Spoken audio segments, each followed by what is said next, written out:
what really happened with your host, Mike Rivero, because World War III is a really bad idea. Here is your host, Michael Rivero. Welcome to our show today. It is Monday, May 10th, 2021, getting toward the middle of the month here, start of a brand new week, and we've got a lot to talk about.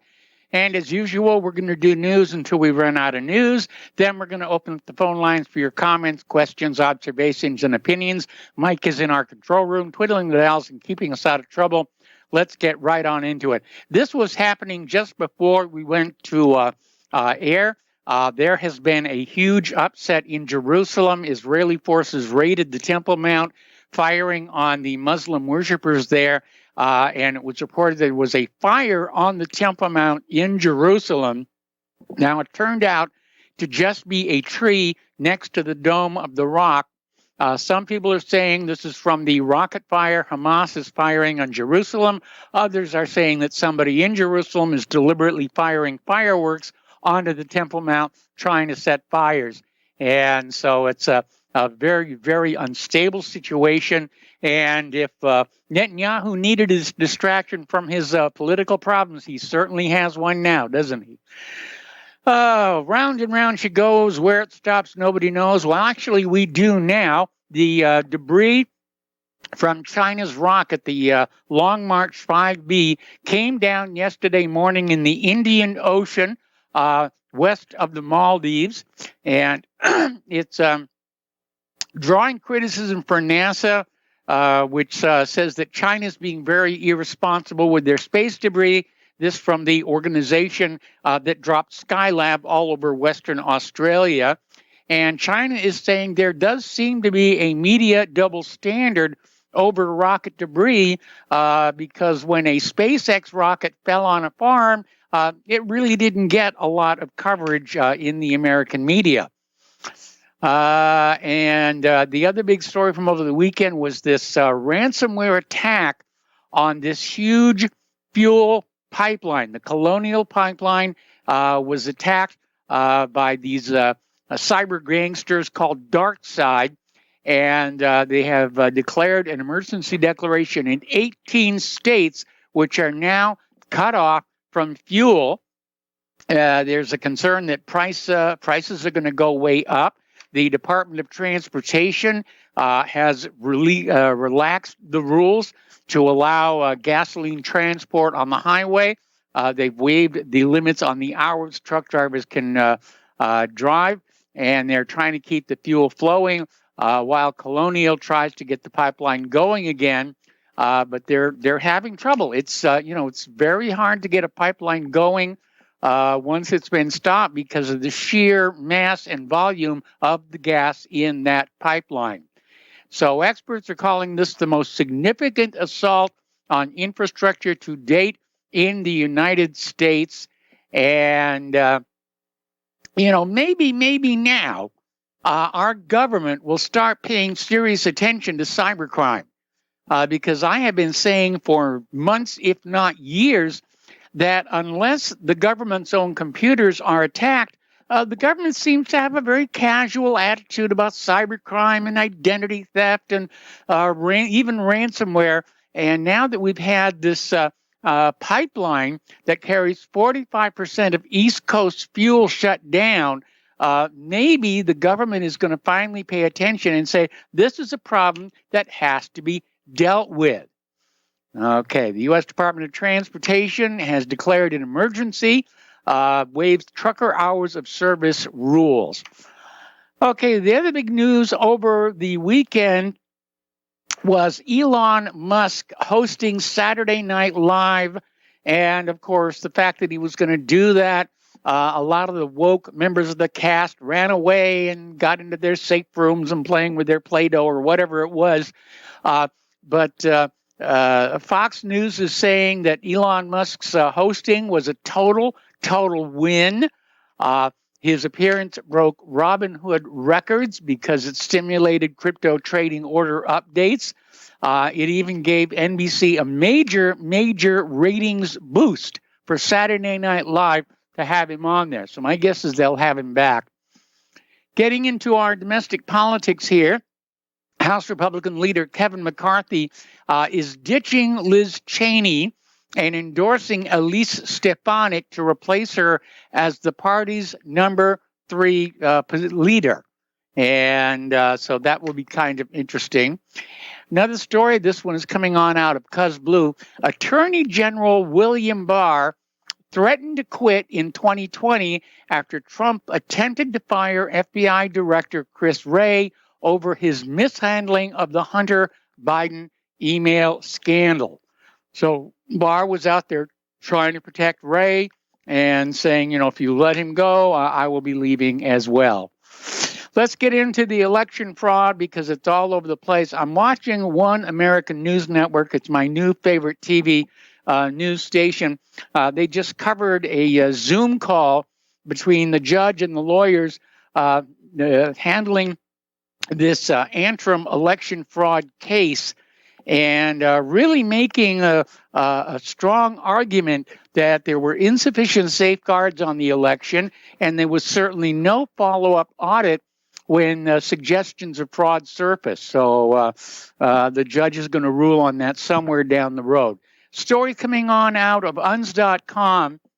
The headline reads, "We were repeatedly told by the prostitute lie machine there was no election fraud."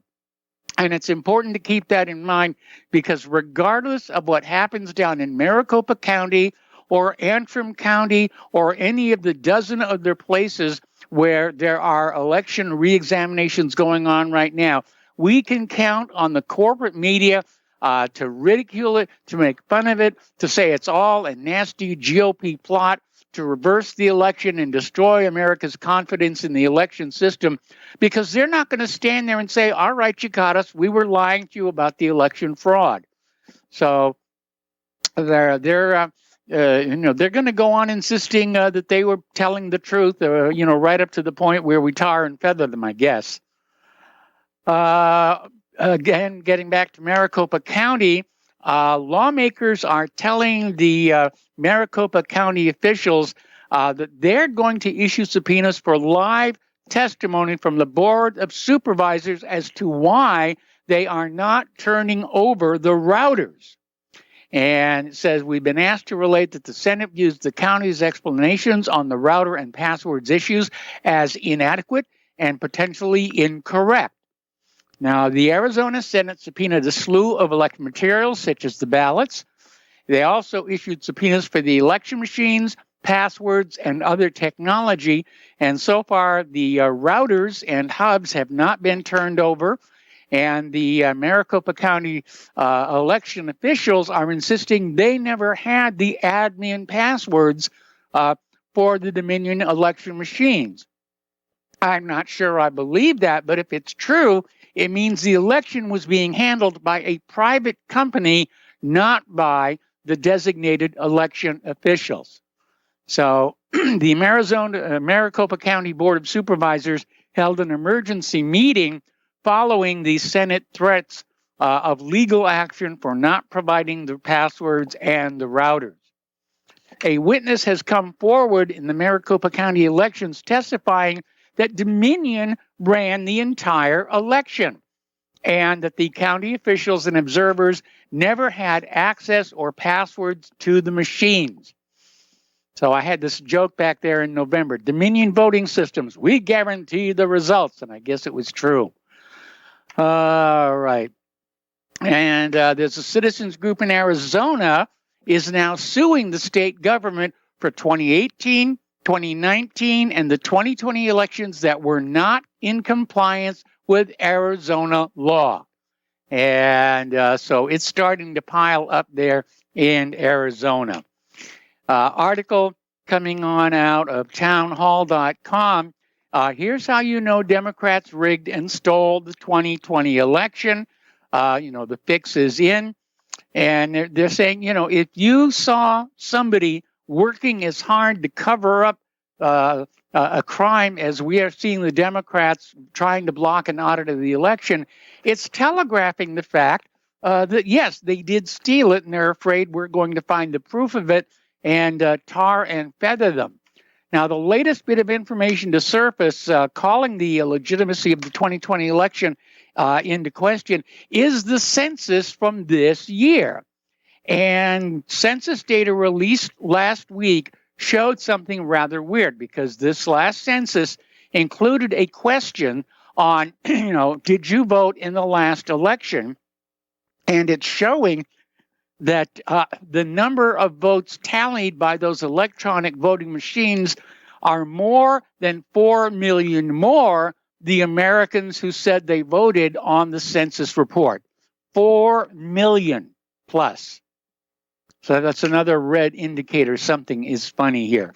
Newt Gingrich was on Maria Bartiromo's show Sunday morning, saying there's no question that all of the close battleground states were stolen in 2020. I'm in agreement with them. There's no question. This was the crookedest election in U.S. history. Over in Texas, their House has passed a voter bill limiting mail-in voting, or reining it on in and increasing the security. And the NAACP is already at war with them, trying to fight it with every resource they have. And these laws, by the way, are seen favorably by the voters who don't want any more crooked elections. And so the NAACP is out there trying to protect the election fraud. This one is a little weird, and I predict it's not going to really have the result they're thinking about. In what is being called an effort to curb disproportionate law enforcement in communities of color, a bill is making its way through California State Assembly that would drastically reduce the length of sentences for gun-related crime. They're calling this the Anti-Racism Sentencing Reform Act, and it would basically eliminate the enhancements or years tacked on to sentences when a gun is used in conjunction with any crime. And according to the Daily Wire, the statute currently on the books reads, if a gun is used during a violent felony offense such as a robbery, California's 10-20 life gun enhancement applies. A 10-year enhancement is available for any use of a gun, which is increased to 20 years if the gun is discharged, and 25 to life if great bodily injury or death occurs. Now, over at, UNS.com again, they're asking a very important question. Why is the current murder surge concentrated in black neighborhoods? And they answer their own question to say, maybe the reason is because the murder surge has been concentrated among blacks. And that is something that doesn't fit the current anti-white narrative, is that most of these violent acts are being committed by black people. Currently, there is an epidemic of attacks on Asians that are not really being reported on the corporate media because the perpetrators are black in that case as well. Down in Florida, Governor Ron DeSantis is warning Antifa to stay out of the state. He says the consequences will be swift and they will be severe. I'm beginning to like this guy more and more. Down in Texas, once again, Black Lives Matter terrorists blocked traffic in Texas. There was a white guy upset they blocked the road. Black Lives Matter pulled a gun on him, and once again, the cops don't seem to be doing anything about it. And it's getting ugly out there. The Department of Homeland Security has launched a warning system to find what they call domestic terrorism threats on public social media. In other words, conservatives and patriots talking about the Bill of Rights and things like that. So they're out there saying that there was chatter on social media that would have warned them about the protest on the Capitol at January 6th that was missed or ignored by law enforcement. And they're coming up with a new system with new computer algorithms to say this is going to go violent. It's pre-crime, just like Minority Report. It really is. Now, there is a new poll out that shows that 64% of Americans think social media platforms do more to divide us. And this is coming out of NBC News. And that includes the overwhelming majorities of most groups. Republicans, 77%, Independents, 65%, Democrats, 54%, as well as majorities of white, 70%, Latinos, 56%, young adults, 61%, and seniors, 71%. So social media is not bringing us together, it's tearing us apart, especially with all the censorship. Now, Starbucks is considering pulling down their Facebook page because they have been putting up these woke posts on social issues that are drawing highly critical comments. And Starbucks is saying this is purely hateful, and so they may just pull their Facebook presence completely. Meanwhile, in a story coming out of The Intercept, Facebook is collaborating with the Israeli government to determine what should be censored. And there was last week a major controversy when Facebook began deleting all posts containing the iconic photograph of the Vietnamese napalm girl on the grounds that it violated the company's ban on child nudity. Facebook even deleted a post from the Prime Minister of Norway, who posted the photograph in protest of the censorship. As the outrage spread, Facebook ultimately reversed itself, acknowledging the history and global importance of this image in documenting a particular moment in time. But this episode illustrates many of the dangers previously highlighted in having private tech companies like Facebook, Twitter, and Google become the arbiters of what we can and cannot see. As, again, YouTube has banned what really happened. We are still looking for a new streamer. It's kind of like playing whack-a-mole out there, but we're narrowing down on what we're going to do here.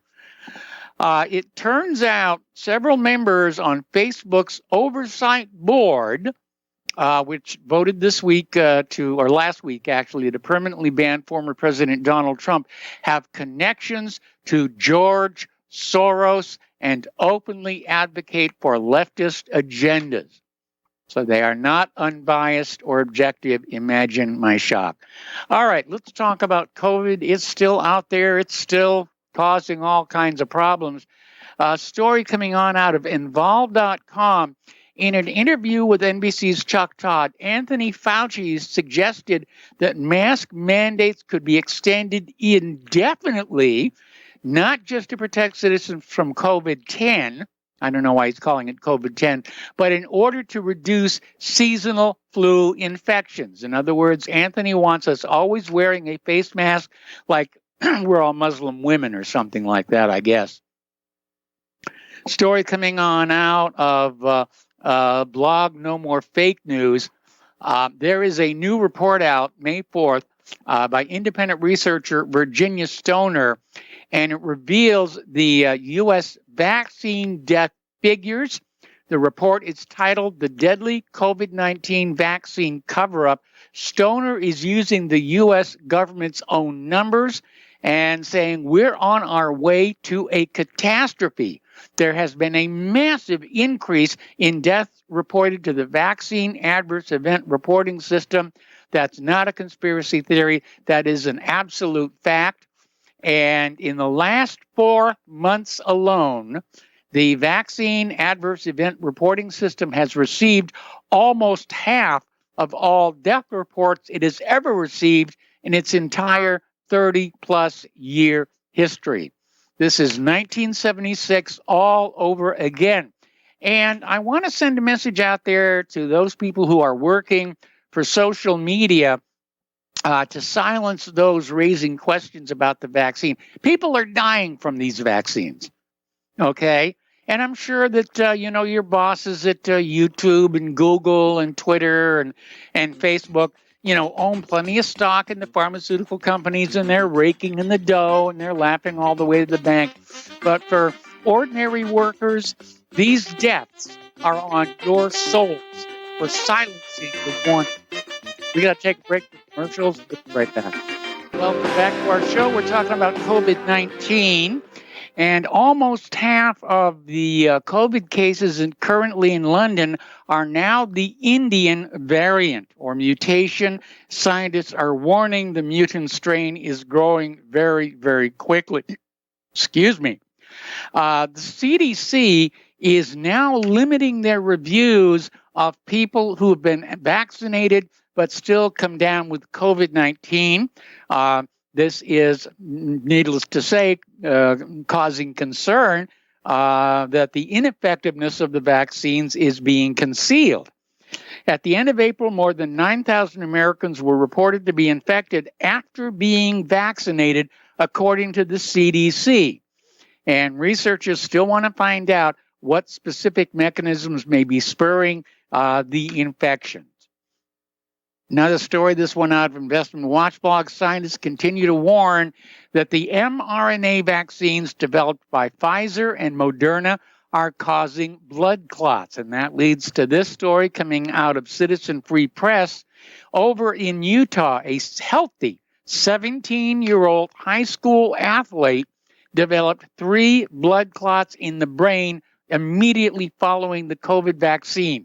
17-year-old Everest Romney, the day after getting his COVID shot, felt his neck swelling, suffered from severe headaches. His mother basically said the pediatrician initially dismissed the symptoms as a pulled neck muscle. She was convinced it was something else, and they got him to the hospital and finally found out there were 3 blood clots, 2 in his brain and 1 outside. Somebody pointed out something I think we need to keep in mind. One child got killed, and Peloton recalled its entire line of treadmills. Yet when hundreds of children die from vaccines, there's no recall, there's no lawsuits, and no government oversight. And I think that is a very, very valid point to keep in mind. Story out of Natural News. Pfizer is betting big on a steady stream of adults and children getting yearly COVID-19 vaccines. It's all about repeat profits. They want to turn it into a yearly thing like the flu shot. Money, money, money, money, money, money, money, money, money, money, money. And they've already made almost $1 billion just in the last quarter on this, and they want to do that. You know, and after that, they'll come up with another one. You'll have to have 3 shots every year, and then 4 shots every year, and then 5 shots every year. Story coming on out of lesnos.home.blog. COVID variants may emerge that are not covered by vaccine, scientists warn. Well, I'm a little concerned that they're coming up with this to try and explain away the fact that a lot of people getting the vaccines still come down with COVID. And Gigi Gronval, a senior scholar at Johns Hopkins, said nothing is 100% in this world.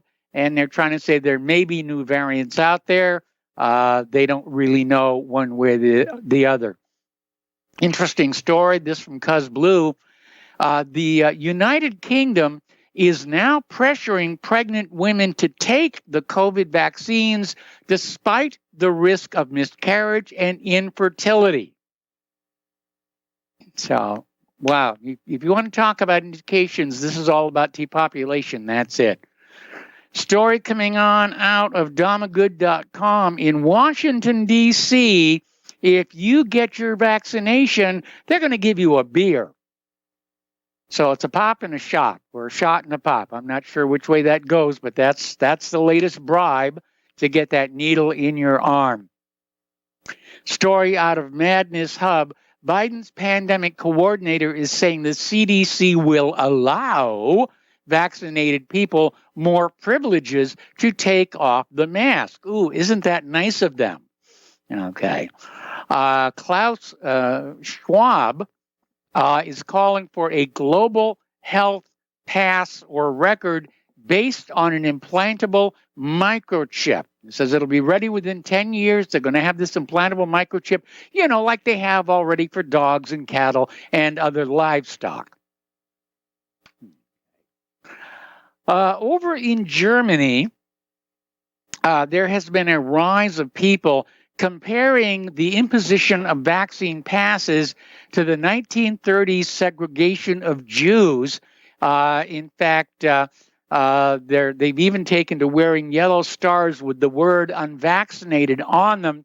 Well, Germany doesn't really like that, and so they're starting to ban that, proving that Germany has not learned anything from its past history with dictatorship. Over at the University of Massachusetts at Amherst, there were 3 students who were suspended for not wearing their masks off campus. Okay, they took a picture of themselves without their masks, and somehow it found its way back to school authorities. More about this when we come back. These words from our sponsor. Welcome back to our show here. We're talking about COVID-19, and we're talking about what I see as overarching interference by schools on the private lives of their students. And maybe if the real goal of modern education is to train people into unquestioning subservience to authority, this might make sense. But there were these 3 friends who are freshmen at UMass Amherst. They were outside on a Saturday off the campus, and they took a picture of themselves without the mask and posted it on social media. So far, so good. But somebody took the photo and sent it to the administration of UMass Amherst, and these 3 students were kicked out for the rest of the semester. It means they're going to have to do the semester all over again.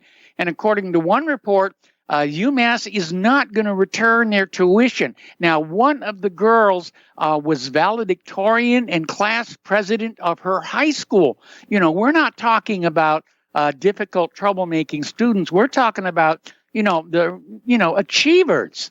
And they're being, punished for wearing masks that Stanford says aren't really doing any effect anyway, aren't doing any good. So I think the school is way out of line in trying to control what students do when they're not on campus, when they're on their own time. And I hope the parents of these students sue, and I hope they win, because I think this is definitely overreaching their authority at the school. All right, story coming on out of Zero Hedge over in New York. The Yankee Stadium and Citi Field are going to have separate seating sections for vaccinated and unvaccinated people. And these are the home stadiums for the New York Mets and the New York Yankees.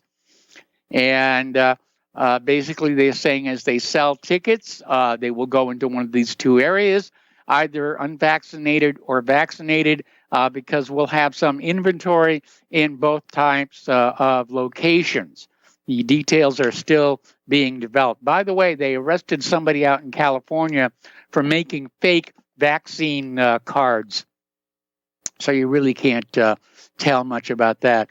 Story coming on out of Sorendrier.com. And this is from Sweden, and the translation is mechanical, so we're going to go with what we've got here. But the story is that 1,000 lawyers and 10,000 doctors have filed a lawsuit against the CDC, the World Health Organization, and the Davos Group for crimes against humanity, saying that all of these forced vaccinations are violations of the Nuremberg Code, and they are certainly correct. And Dr. Rainer Fulmich is the organizer, and he and his team present the incorrect PCR test and the order for doctors to describe any comorbidity death as a COVID death as a fraud. Now, the PCR test, as we've commented before, was never designed to detect pathogens and is 100% inaccurate at 35 cycles. All PCR tests monitored by the CDC are set at 37 to 45 cycles. Now, the CDC itself acknowledges that tests over 28 cycles should not be allowed for a positive, reliable result. So they know it's a fraud. They really do. Story coming on out of station gossip up in New York. There are 750 victims of COVID or something still stuck in refrigerated trailers in New York City. Okay. Story out of Madness Hub. Senator Johnson is demanding answers from Anthony Fauci about U.S. funding of the Wuhan lab research. And Senator Johnson wants to know, what were we doing cooperating with China? Now, more and more, it's beginning to look like U.S. scientists and Chinese scientists were playing around with weaponization of COVID, and somebody dropped a test tube. Meanwhile, 6 more lawsuits have been filed against Syngenta over their pesticide that causes Parkinson's disease. The first trial actually started today, so we'll see what's going to happen with that. Getting to the international news here, Sadiq Khan wins a second term as mayor of London after picking up an astonishing number of votes within just a single hour. Yeah, I'll bet you the Minion's working there as well. Okay, story coming on out from Russia today. Civil war is brewing in France, and you know it. French military launches another salvo at Macron with a new open letter. This group of active French military personnel published a new open letter to the country's president, warning him of a civil war brewing in the country after all the concessions he's made to Islamism. The letter was published in the conservative Valeurs Actualistes magazine late on Sunday, and it strikes a similar tone to the message published by the same outlet last month. Unlike the previous one that was signed by 25 retired generals and active duty soldiers, the new letter is anonymous and is open for signing by the general public. As of noon today, it had attracted over 100,000 signatures. Over in Afghanistan, Russia is working on strengthening its military base in Tajikistan and will do all it can to support the former Soviet Republic amid rising tensions in Afghanistan. Tajik President Emomali Rahmon, in a meeting with Putin in Moscow, said the situation in neighboring Afghanistan had escalated ever since the United States announcement last month it would pull out its troops, with Joe Biden promising the withdrawing of all troops by September 11th, but not, I should point out, the paid contractors. Putin said, yeah, I know you're concerned about the situation. It's a valid concern.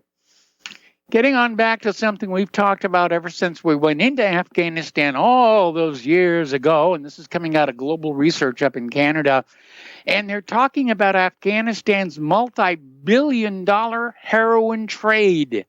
And Afghan opium trade continues to be protected by private mercenaries as well as U.S., NATO, occupation forces on behalf of powerful financial interests.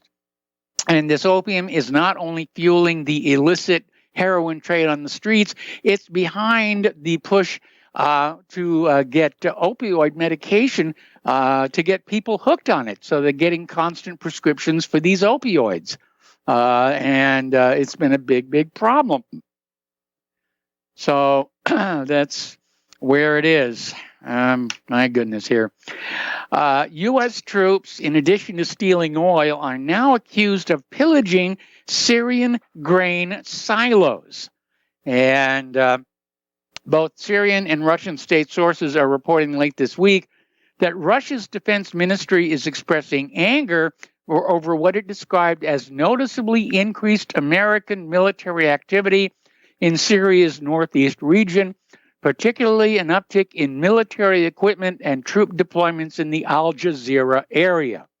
The Russian Coordination Center in Hmeimim cited the increased air and land transport of American military hardware as part of the continuing violation of Syria's sovereignty, intended to block the Syrian population from its own vital resources, including wheat and energy. And let's see, there we are. There's been another oil tanker off of Syria's coast hit by a mystery explosion. This happened yesterday. It triggered a fire on board, which was extinguished quickly. Nobody was hurt, but there were large plumes of black smoke rising above the tanker, which may have been engaged in offloading its cargo at the time. Now, this so-called mystery blast comes after a series of alleged Israeli covert attacks against both Iranian and Syrian ships believed engaged in sanctions-busting activity related to Washington-led anti-Assad and anti-Iran measures. Okay. Leonid Kravchuk, one of the three signatories to the dissolution of the Soviet Union and Ukraine's first president, told one of his nation's television networks on May 7th he was sure of the U.S. and other NATO nations delivering lethal weapons to Ukraine, weapons required to continue the 7-year war against the Donetsk and Lugansk republics in the Donbass and for possible armed conflict with Russia. And let's not forget about Crimea down there toward the south. Up in Alaska, according to this article on antiwar.com, the large-scale Northern Edge war games commenced a week ago in and off the coast of Alaska. An estimated 15,000 service members from the U.S. Army, Marine Corps, Air Force, and Navy are participating in the 2-week event, along with 6 ships and 240 aircraft. The Air Force's newest fighter jet, the F-15EX Eagle II, is among the warplanes deployed for the exercise. Northern Edge is its maiden flight in terms of military drills. The Theodore Roosevelt Carrier Strike Group, an amphibious ready group, and embarked 15th Marine Expeditionary Unit are also involved. The scenario that they're practicing is confronting Russia in the Arctic. Meanwhile, the U.S. Navy has seized an armed shipment of thousands of illicit assault weapons, machine guns, and sniper rifles hidden aboard a ship in the Arabian Sea, likely headed for Yemen. The U.S. Fifth Fleet, based in Bahrain, announced yesterday that the guided missile cruiser USS Monterey discovered the weapons aboard a stateless dhow, a traditional Mideast sailing ship, in an operation that began Thursday in the northern reaches of the Arabian Sea. So, in addition to the situation in Israel we talked about at the top of the program here, Israeli forces are rounding up and attacking Palestinian families during Ramadan, violently forcing them from their homes and places of worship. Hundreds have been injured as Israeli forces attack Palestinian worshipers in Jerusalem. And this includes the Al-Aqsa Mosque. The height of the violence took place there, where tens of thousands of Palestinian worshipers had gathered inside the mosque and the surrounding courtyard for evening prayers on the last Friday of Ramadan. And Israeli forces stormed the compound, firing sound bombs, tear gas, and rubber bullets at the worshipers. This, in turn, has escalated the violence and led to the current situation of fire on the top of the Temple Mount. In the wake of the Human Rights Watch apartheid report, Israeli propagandists are launching a massive global public relations offensive. And for the first time, Human Rights Watch, a New York-based non-governmental organization, categorized Israel as an apartheid state guilty of crimes against humanity.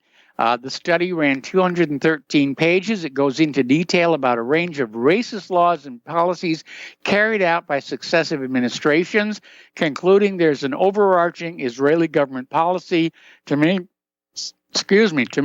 the domination by Jewish Israelis over Palestinians and grave abuses committed against Palestinians living in the occupied territory, including East Jerusalem. Okay, turning to the economic news here, and I saw a couple stories along this same line. As you're already aware, the Biden administration is spending money like there's no tomorrow, and it may turn out there's no tomorrow. According to the story in Russia Today, the United States could default on its national debt. And according to the Bipartisan Policy Center, the United States could run out of borrowing room and breach the debt limit sometime around the 1st of October. Another story said the middle of summer. Now, Congress will just raise that debt ceiling, but at some point, all that borrowing, just servicing the debt is going to become impossible. And the rest of the world is going to be looking at the rapidly declining U.S. dollar being inflated to nothing, and they'll stop using it. So we're heading into the final days of the American empire, as it were. Another story here, the largest landlord in the industry just boosted rents by 11% on all their current vacant property. So we'll see what's happening there. Story out of Zero Hedge. If robots are replacing people, why is there a labor shortage? Well, there aren't that many robots out there yet. And the reality is that employers who want to hire people still want to hire them for minimum wage. And people aren't going for that because they can stay at home and get, with equivalent amount of money from all these handouts from the Biden administration. Now, some employers are realizing they're going to have to negotiate for new workers here, and there's this trucking company down in Texas is offering $14,000 per week. That amounts to almost $750,000 per year. Boy, I may go down there and take a job myself for that kind of money. As retail gets back on its feet, the dollar stores are dominating the retail store reopenings. And they are very popular. We have one here in Santa Claus. It's called Dollar General, and they've got good prices on a lot of stuff. So think of a tiny-sized Walmart with the same kind of savings out there, and you'll get that idea. Story out of Zero Hedge. Uneven recovery leaves working poor communities in the dust. And it says the U.S. economy is fragmented more than ever.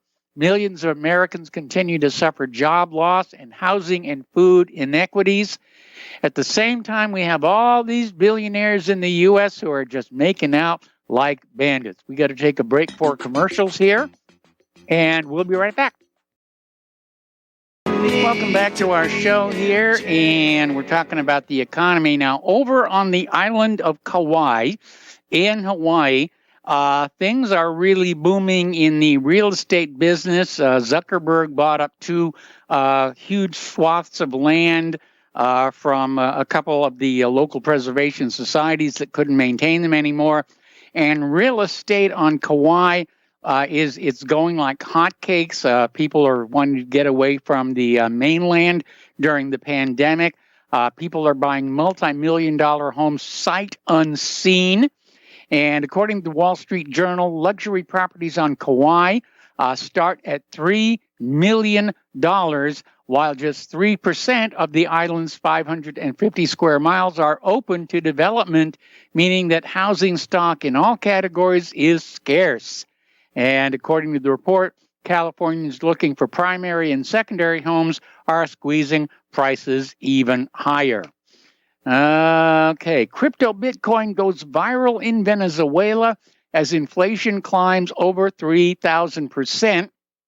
This is a trending topic on the Venezuelan Twitter with more than 200,000 tweets. Meanwhile, Ethereum is out at a record high above $3,800, and JP Morgan is laying out reasons why the explosive move is going to continue. Meanwhile, other thinking is revealed by this article in Zero Hedge talking about the pivot to gold has begun.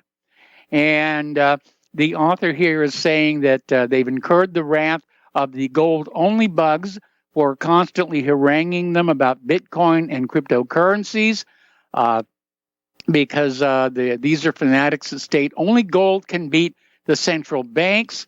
Maybe, maybe not. The author here is saying that you should diversify your assets. In the world of digital money and accelerating technology, there's room for both assets. So have gold, have silver, have platinum, have crypto. Here in Indiana, gas prices rose 21 cents per gallon in 1 month. And with this recent hack on the pipeline, I'm expecting it's probably going to go up a little bit more this next week.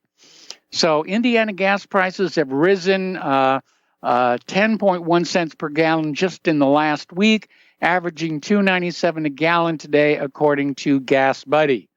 And yeah, we've been noticing it here for a while as we gas up the old Hyundai.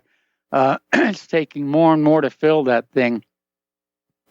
Talking about immigration, there's an article coming on out of Zero Hedge. The record low deportations are part of Biden's plan to dismantle the Immigration and Customs Enforcement Bureau, this according to the former ICE chief. And he's saying that the Biden administration is working toward abolishing all immigration enforcement. He says it's terrible. You've got record numbers, people coming into the country illegally being released, and a record low few people being removed. Okay, we got to take a break for station identification. We're going to open the phone lines, area code 512-248-8252, and we'll be right back. Welcome back to our show. Hour number 2. The phone lines are open. Area code 512-248-8252. And we're going to go to Peter in Los Angeles. Hello, Peter. Welcome to the show. What's on your mind? Mike, there's the most important thing that I wanted to discuss is the Biden executive order on Russia that basically says that if you sympathize with Russia, if you are, they believe you're aiding Russia in any way, if you're quote undermining the peace and advocating for Russia in any way, according to Biden's executive order, which has barely gotten any press at all. Yeah, they can knock you off all media. They can confiscate your bank account. They can take your home. Now, this is the people who are able to do this, and there's 5, are of course old decrepit Joe, for one, the Secretary of State Blinken, Home Security Mayorkas, Attorney General Merrick Garland, and Janet Yellen, the Secretary of the Treasury. Now, I hate to be a killjoy here, but every one of them except Joe, who's bought by them, is Jewish.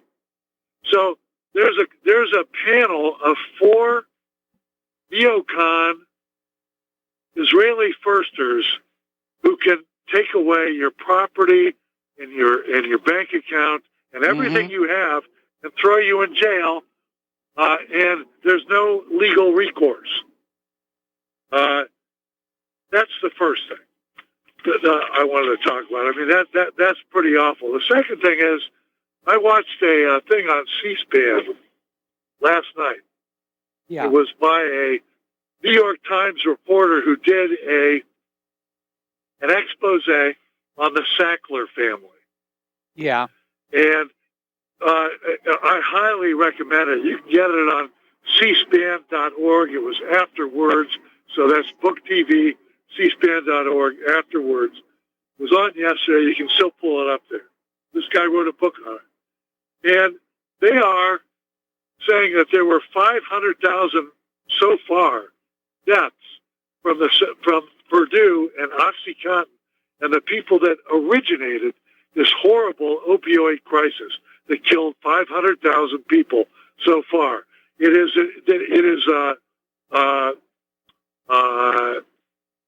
addicted a further 3.5 million, many of which probably will die, but their lives are ruined and their families are ruined.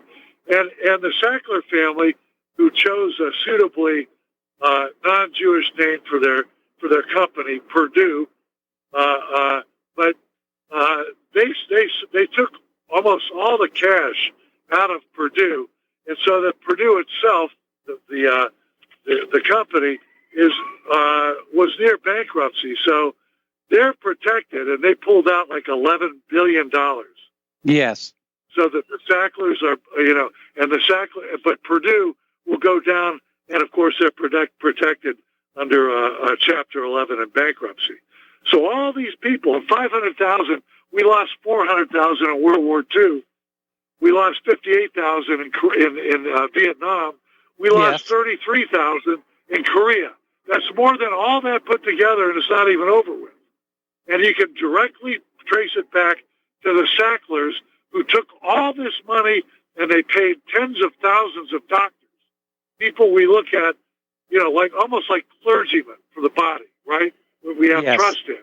They paid them to prescribe OxyContin, which they knew to be 20 times more addictive than heroin.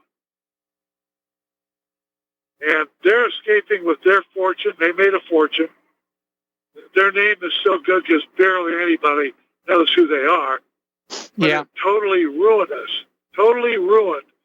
500,000 dead, 3.5 million, addicted, and all these damages. And they told everybody with damages to stick it. And the Sacklers are protected through bankruptcy. Yeah. I agree. Sacklers are Jewish, by the way. And these people, they're like dancing through the raindrops. Not a drop is going to hit them. Nope. So that was my comment for the day. That appalled me when I heard it. All right. Well, thank you very much for the phone call, Ben. And we're going to switch over to Joe in Nome. Hello, Joe. Welcome to the show. What's on your mind today? The Avril Haines is Biden's appointment to Director of National Intelligence. Yes. Formerly, she was Deputy Director of Central Intelligence. Okay.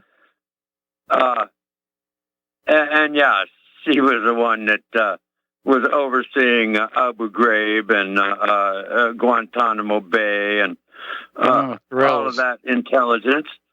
But the day that Biden was inaugurated, and I don't know if Avril, I think Avril was confirmed later, but the day Biden was inaugurated, the Pentagon turned over their IP over 175 million IP addresses to a private company in Florida. Yeah, I was kind of wondering what that was all about.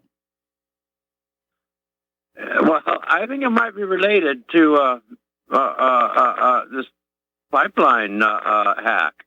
But the Pentagon had a program called Hack the Pentagon, where they were inviting hackers to find bugs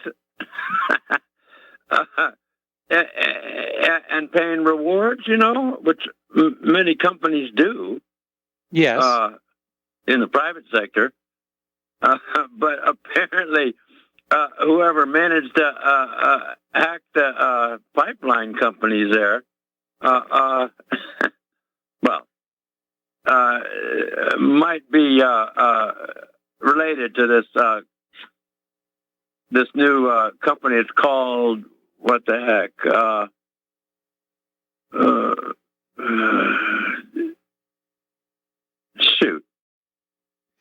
Well, with that many IP system. addresses, I mean, you could basically manufacture a distributed denial of service attack that would pretty much take any entity down. Well, hey, I'm not a computer nerd, even though my first computer was a hand-me-down NASA Trash 80. Yes. But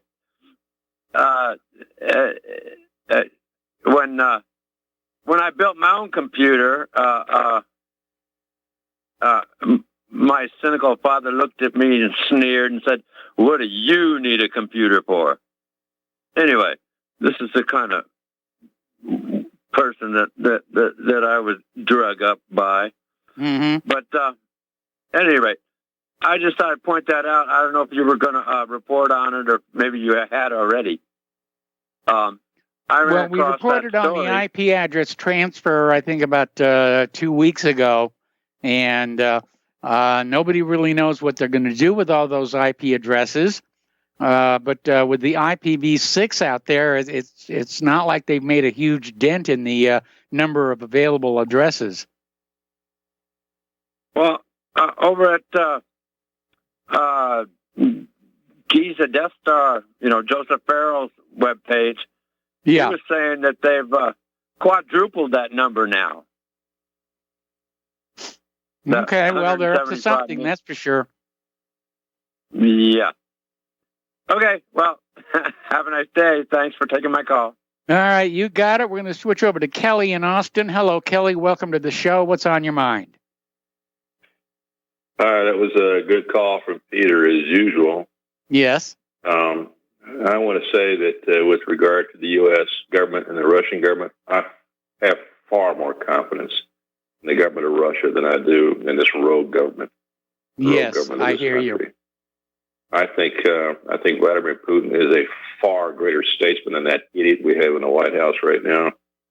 And I think what's going to happen here with Biden is he's going to push us into war with Russia. And I think that the Russians will just kick our butts from one side of the globe to the other. Yeah, I agree. Unfortunately, our leadership is absolutely bereft of any understanding of world affairs. They're drunk on power, and they're trying to. They're trying to rule the world. We're acting like bullies. Yes, and in fact, this is probably the worst government this country has ever had for that type of for that perspective on world affairs. I'm absolutely embarrassed of what we have in the White House right now. Mm-hmm. I'm terrified of what they're likely to pull off long term. Point number two. I hear more every time I hear something about the Israeli government. I'm convinced more and more that is probably the second, or perhaps the worst government in the world. The United States is frankly nothing more than a puppet of Israel. Yeah, I'm afraid you're right about that.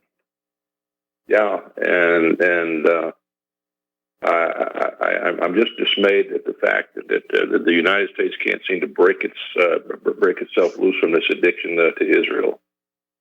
I call myself a cultural Christian because I grew up in this Christian society. I grew up Episcopalian/Anglican.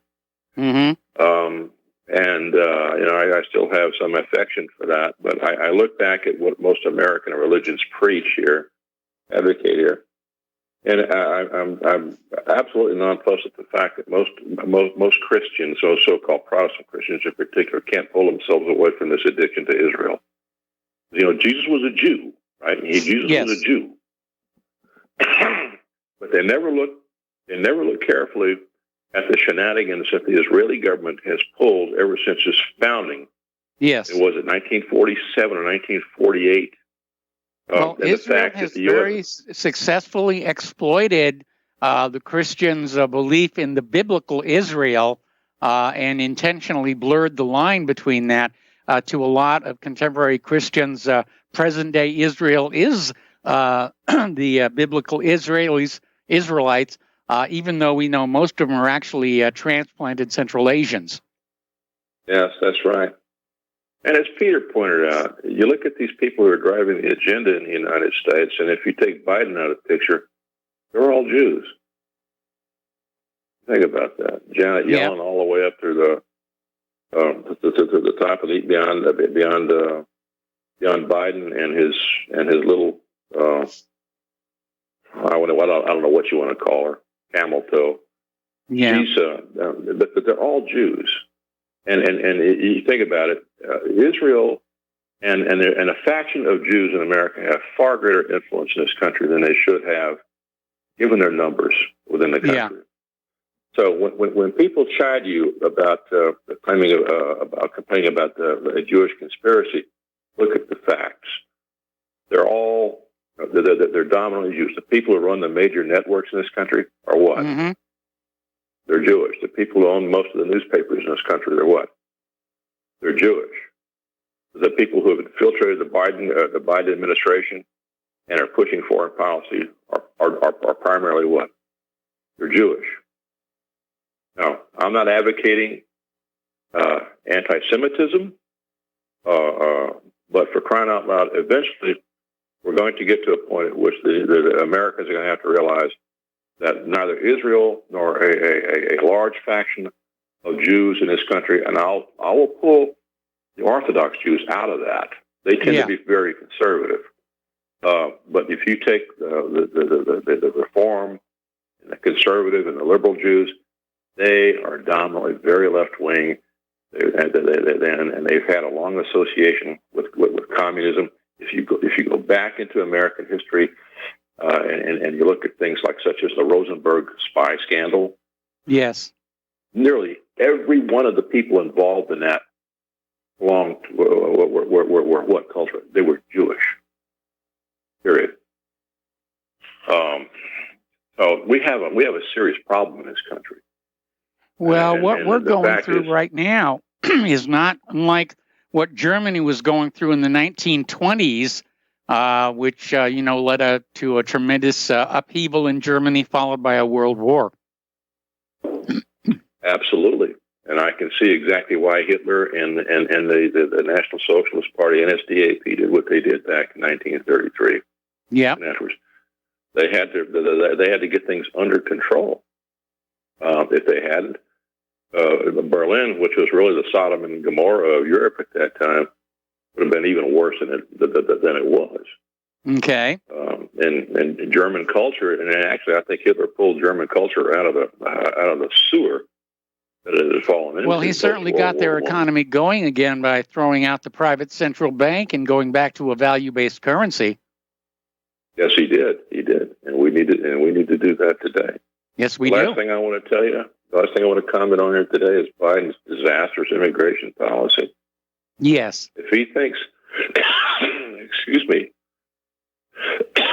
if he thinks that border states are going to allow themselves to be overrun, and by border states, I don't mean the immediate border states, but the states one tier up, for example, not just Texas, but Oklahoma. If he thinks that they're going to lie down and allow him to just abandon the border, he's crazy. This will lead to civil war in this country. The talk I hear down here in Texas, in Texas is damn serious. And if there's the perception that Biden has no intention of enforcing the border, I would not be surprised to see a secession amendment, a secession bill passed by the Texas Senate, and frankly by other legislatures. Yeah, I would not be surprised either.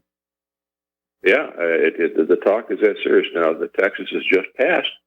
The legislature has just passed a constitutional carry bill. Yes, and it's just waiting to be resolved. And in conference actually, with the they're House. Looking at one right here in Indiana now. Are they really? Well, I'm not they really are. Indiana is a good conservative state. Yeah, it is. And the gun laws here are very easy. You can get a gun permit without much problem. In fact, they don't even charge for it right now. And this is a very gun-friendly state. I know. Actually, I like Indiana a lot. I like Indiana for the fact that I consider Indiana kind of typical of what I call Americana. Yes. It's a wonderful state. But the Governor Abbott will sign that bill. Yes. And that will be, Texas will be the 21st state, and I think that is a shot across the bow of the Biden administration, and that will probably encourage other states that might be on the ropes right now, on the fence, to pass similar legislation. That's a warning to people in the government. Don't come around here screwing around with us, thinking you're going to jack us around and make us live on our knees. We're not going to put up with it any longer. We're sick of you. I hate you people in Washington, D.C. Yeah. You are nothing more than leeches on the rest of us, and you act instead of acting like the people you should be, as servants of the people who send you there to represent us. You act like you are our rulers. This has got to stop. I agree. It really does. It's got to stop. All right. Well, listen, Kelly, we're at the end of the segment. I got to let you go. We got to take a break for commercials. We got a lot of callers waiting on the line when we come back from these words from our sponsors. And welcome back to our show here. We're going to go right back to the phone to Dave in New York. Hello, Dave. Welcome to the show. What's on your mind? We lost Dave. Okay, let's go to Dan in Washington State. Hello, Dan. Welcome to the show. What's on your mind? Hey, the driver shortage, supposedly. Yes. Or this labor shortage, a talking point I'm hearing. Well, first of all, I was watching, on the previous caller, I was watching Chuck Todd, and you can definitely see this guy. We know what tribe he is. He wants open borders, and he's sitting there talking about this labor shortage, and I couldn't stand to watch the guy. The guy is kind of just looks like a rat. he just looks like a rat in a way. Anyway, but the driver shortage, okay, I'll tell you a personal example. I got a friend from Washington. He delivers fuel, right? Fuel truck delivery. And they had about 40 drivers last year, and they brought in, and they divided them in thirds. And they said, we're keeping a third of you guys when all the COVID lockdowns hit. We're keeping a third. The other third, we're going to lay off.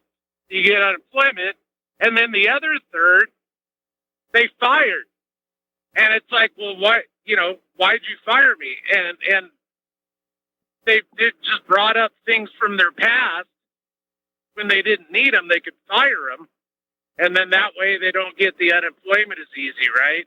And they don't have to pay the that sounds kind of like a very hard thing to do. I mean, I just would have laid them all off so they could get unemployment, because after all, as a business owner, you've been paying the employee taxes on them, which is what funds the unemployment.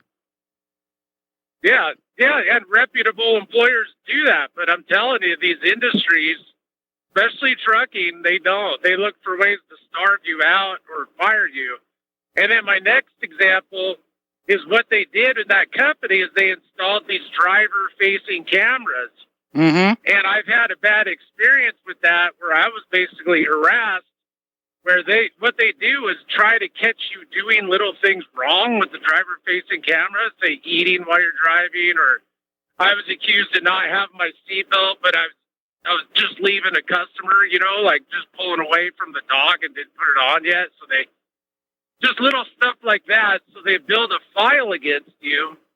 And that's the whole point of those driver-facing cameras. Build a big file against people so that at any time they can fire you for whatever reason and then make it look like you were this. And so they're installing those in all these local trucking companies, which is one of the reasons I took the job I did over the road. They were trying to install them in the over-the-road drivers, but a company got sued because the safety guy was like spying on female drivers getting undressed in the truck. Okay. So they can people, but I'm just saying, when you hear these driver shortages, they're not telling you both sides of the story, because now all of a sudden that same company is like, after they treated people that way, there's, we can't get drivers. We just don't know where all the drivers are. And it's like, okay. What about those guys? Last year you just screwed over basically. And, it just drives me nuts because the whole economy is kind of structured that way. I haven't seen much of I've stayed busy, but I haven't seen big factories being built anywhere.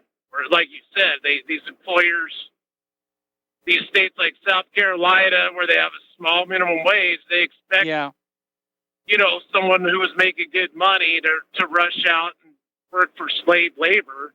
So, and as far as that $14,000 a week story you said, tell me the name of that place. I mean, that just sounds like total nonsense. I've never heard of a trucking company paying that much.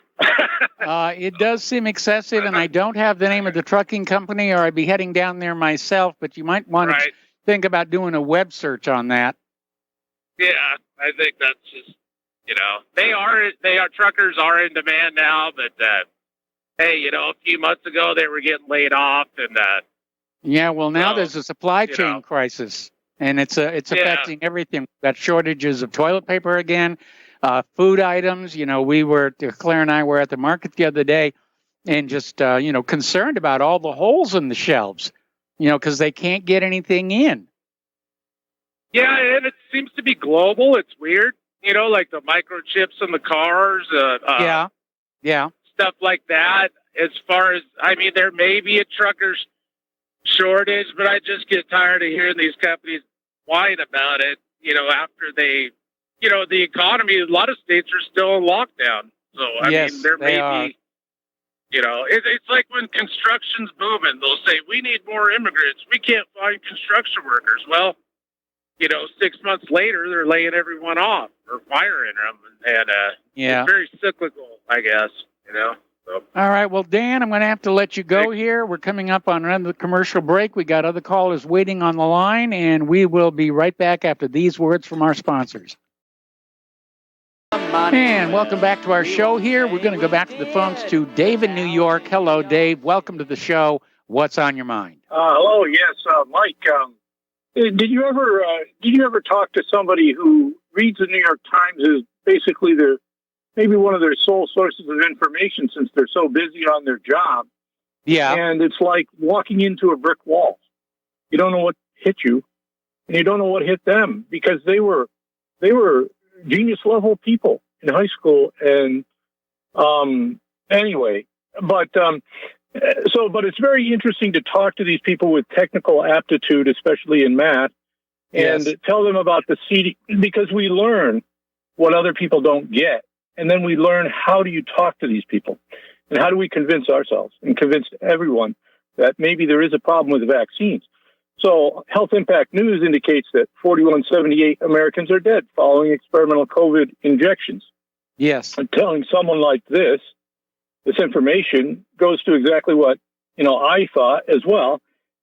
You have 2.8 million people dying in the U.S. a year. That's 233,000 a month. Or in 3 months, the shots have been out for 4.5 months, going on 5.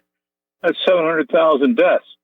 So how can we associate the 4178, a small number of deaths, relative to the entire population, 700,000 dying? Well, okay, maybe only half of them got the vaccine. Well, that's 350,000. Still, the 4178 is not convincing. It's not convincing in and of itself. No, I've heard higher numbers anyway. And it could be higher by now. Probably is. Those are the reports, and it's like 10 years or 20 years worth of deaths in the VAERS system. Still, that's not convincing that those deaths are related to vaccine damage. So how do we prove this? What kind of information do we need to prove it to ourselves? And I looked at, I think that's a very good question. What do you think, Mike? Well, yeah, I think that the deaths being reported to the vaccine adverse injury reporting system are basically those of perfectly healthy young people who get the shot and then immediately develop blood clots and stroke and heart attack and things like that. There may be other individuals who are getting the vaccines who die a little bit later, and it's being missed. I saw one story the other day that said that probably the number of deaths related to the COVID vaccines are being massively underreported because people just aren't bothering going to that adverse reporting system. Oh, yeah. I mean, there was a Harvard study that Del Bigtree mentioned that only 1% of the adverse reactions get reported to that in that particular study. Well, we're in a different frame and we're in a different mental frame for people. So I think if we look at the types of deaths that have occurred and how they occurred, that is much more informative to people and convincing. Now, there was an article, this was on Sons of Liberty, but it came from, I think, LifeSite News. More information being censored. 19,916 eye disorders, including blindness following COVID vaccine. Well, what is the incident rate for blindness in the general population? We compare that to this, I think we may have some more definitive proof.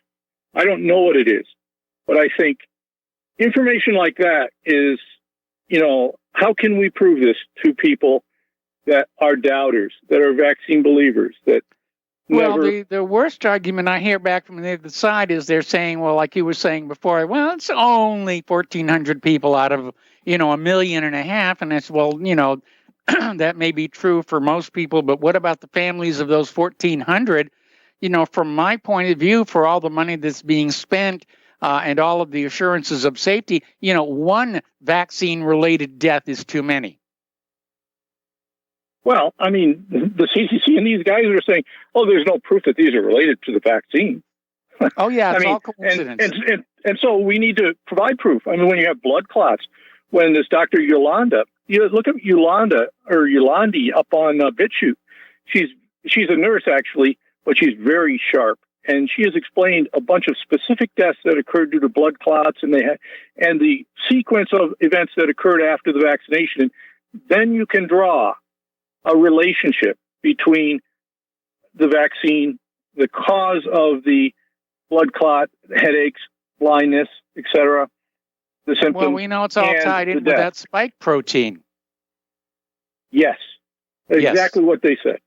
Yeah, because it causes clotting and things. So there's this lady, Yolandi is her name on BitChute. I heard her talk. It was very interesting. She's so sharp and so cultured.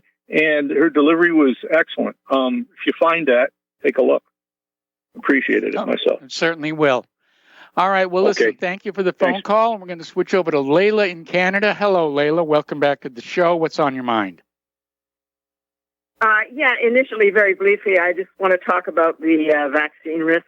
I think a lot of the people who are dying of blood clots and blindness. First of all, blindness has many causes, but I believe that most of those people who are developing fatal reactions probably have a genetic predisposition, such as hereditary thrombophilia, which isn't something people normally are aware of unless they're tested genetically for it. Yeah. And you need only one parent to have one of the two most common variants for a person to be 50% more likely to suffer from a blood clot sometime within their life because of a variety of reasons. And since this is tampering with the DNA, it is provoking an earlier response than these people would have encountered without the vaccine.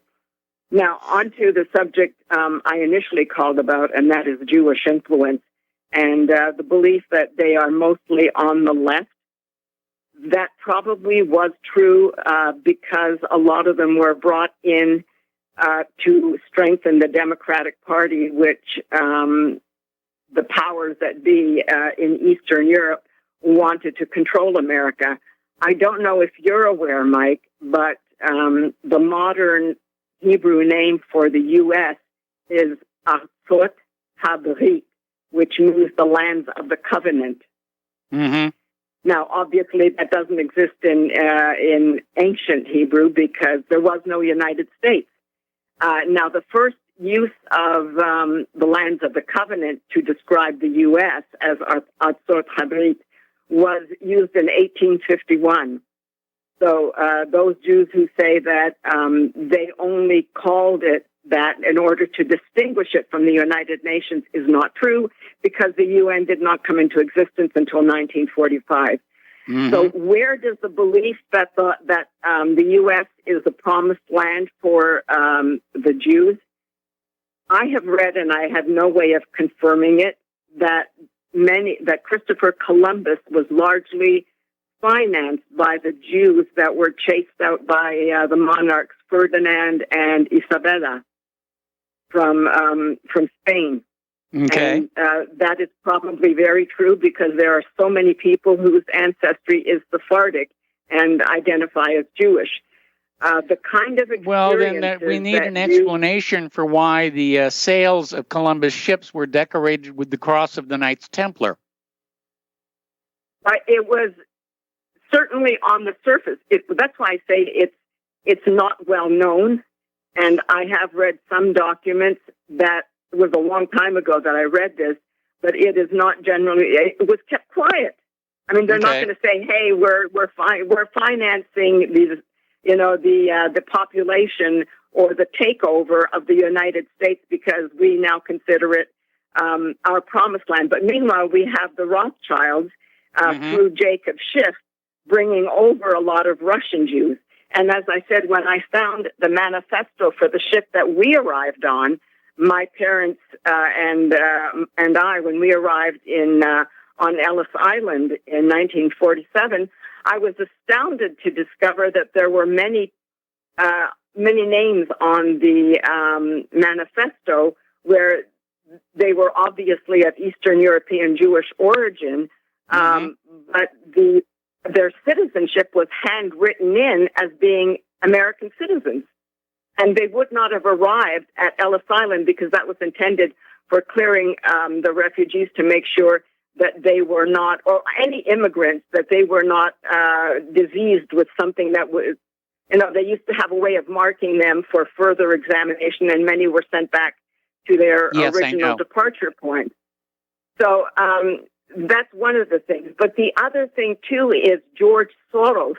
Remember how George Soros, when he was 14, went around with the Nazis telling them whom it was that they should ship off to the death camps or the labor camps. Yes, I remember that story. Those were anti-Zionists. Those were the Jews who were wealthy and were too comfortable in Europe and had been sufficiently assimilated culturally that they kept their Jewish identity, however, had loyalty to the whatever European country they were in. They would not go to Palestine. So they were targeted for the death camps. They were sacrificed, essentially. Yes. And a lot of those who actually coordinated it were very right-wing. Look at the protocols of the Elders of Zion. Look at the history in Russia, the Bolsheviks. I mean, the Bolsheviks were supposedly communists, which would seem extreme left.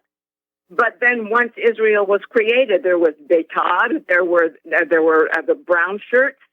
Beitad was a fascist organization.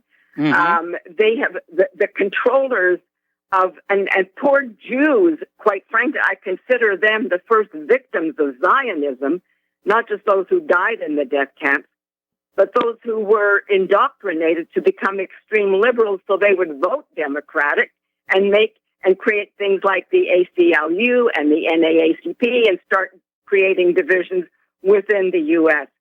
But the other thing, too, is the oldest, further back to the first ships with Columbus, I was reading on the Times of Israel that May 4th is Independence Day in Rhode Island. And that is where the first synagogue occurred. And Rhode Island declared independence long before the U.S. was actually created. And they were burning British ships before anyone else. So they have been here from the beginning. Jews have been here all along. They're deeply entrenched within our culture. There's no way we can get around it. And as much as we may resent the fact that they seem to be dominating too many things and taking control of our lives, I don't know. I don't know what can be done about it. I just know that I just believe, in my opinion, that a lot of Jews are innocent, just as they suffered from anti-Semitism throughout time. We have to look at Zionists specifically and draw the line between the controllers, the Zionists, which is a political military movement, an acquisitive organization, and how their goal was always to destroy every empire that would come in conflict with their ambitions. Now, and also even in the Middle East, all Jews were not from Judah. In the Arabian Peninsula, there were two prominent prophets in ancient times. One was called Hud, and one was called Saleh.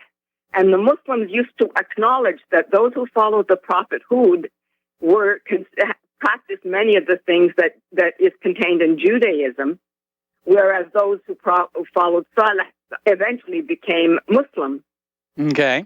So and then recently you mentioned Eric Zemmour in France. You know that name is common amongst people who identify as Arabs. I have relatives whose name is Zamora or Samora or Samur. So they're genetically the same stock. The ideology eventually takes over. They were driven out and alienated, and then they out of defense. And someday on another call, I'll tell you about a chapel I discovered in Rivero, Austria, that was a monument to the blood libel against the Jews and how they suffered because of that. So anyway, I'll let you go. I've gone on long enough, but we have to deal with this realistically in that they're deeply infiltrated and entrenched. They're a part of our culture. There's no way out. The only thing is we're all victims, including many Jews, of the Zionist ideology. I got an email reminding me to differentiate Jews and Zionists here. Anyway, Layla, thank you very much for the phone call. We're going to go to Daniel in North Dakota. Hello, Daniel. What's on your mind? Hey, Mike. How are you doing today? Hanging in there. Great. Hey, I called for a specific reason. I sent you an email. I don't know if you got it or not. But I did an interview last night with Patrick Hall, American Ninja Warrior. Anyway, he started a service at a company, and he's actually going at the health department of New York State is actually going after this man, try to shut him down. And anyways, I just wanted you guys to check out Courtroom Watch. It's on the top of our website, courtroomwatch.com. If you want to go over there and check out the story and put some support behind Patrick. He's a good American patriot guy. Okay. And I just wanted to bring your attention to it because I think maybe he'd be a good interview for you to talk to. So, okay, I'm looking at your email right now. And I remember I replied because you included a URL to a WordPress site, and I replied to that that the link returned an error message, bad code, or something along that line. So I wasn't able to get into the web page. Oh wow! I wonder if you're not the only one that's happening to. Yeah, but I would say probably not. The health department. Well, I'm going to have to go in there and check that out. I'm glad I called you to talk to you about this. Okay, well, I did send you a message that there was a problem with that link here. Anyway, Daniel, I got to let you go. We got to take another commercial break. We got another caller waiting for the last segment of our program, and we will be right back. Welcome back to our show here, and we're going to go back to the phones to Al in Canada. Hello, Al. Welcome to the show. What's on your mind? Hi, Mike. Hi. The CDC's out there trying to say now that the U.S. COVID deaths are 900,000, like 57% more than this quote unquote official rate of 574,000. When in fact, wasn't it a few months ago that they said, well, the actual COVID deaths are only 6%? Yeah, of the total. No, they were admitting that most of the deaths attributed to COVID were actually other causes. The United Kingdom just got done admitting that 25% of their COVID deaths were actually comorbidities. Yeah. So what they're doing now is trying to ramp up fear. Yeah. Right? For people because they've lost traction with these potions, and people are, the smart ones are realizing that. Well, they're not realizing they knew all along. There's no way I'm getting that pumped into my arm. It's like, where's all the testing? I mean, this stuff is just fresh on the market, and myself, I'll never have it. I don't care. Where I work, we don't have to have it. Good. So I'm safe that way. And if I don't get on a plane again, I don't care. I can travel anywhere in Canada. It's right in our Bill of Rights, mobility rights. Try and stop me. I can always drive, or I can take a train. And but what strikes me as I don't understand why people don't see what's going on here. I mean, it was just months ago that the CDC said that all these deaths in the United States. I'm going to use the United States because that's where you're from, right? Yes, that's where I am. Yeah, so there are a lot of people in it's a big country. There's just over 350,000 or 350 million people. Yes. I'm including the illegals, right? You take those away, and you're going to be down to probably 320. Anyway, so the fact still remains that they came out and they said that, and they actually gave lists of all these comorbidities. And I remember going through it. There was just pages upon pages upon pages. And we, even back then, like maybe 4 or 5 months ago, it struck me, or actually it was longer, it was probably like in August or September, I think, that diabetes and obesity played a major role in a lot of these deaths. And they kind of go hand in hand to a certain extent. So if someone, catches this SARS-CoV-2 virus, and like let's just say they have two or more comorbidities, or maybe just one. Maybe they're just diabetic, right? And 3 weeks later, after being tested positive for it, they die. That's counted as a COVID death. But if someone is jacked up with one of these potions and 3 weeks later they die, it's with just no a coincidence. Comorbidities. All right, Al, I got to let you go. The music is playing. The show is over. Thank you for the phone call. Stay tuned for John Stadmiller. He's going to be joined by Steve Elkins, and they're going to have lots of fun things to share with you. Please spread the word of Republic Broadcasting. Spread the word of whatreallyhappened.com. Please donate, and we'll be back tomorrow. Aloha, America.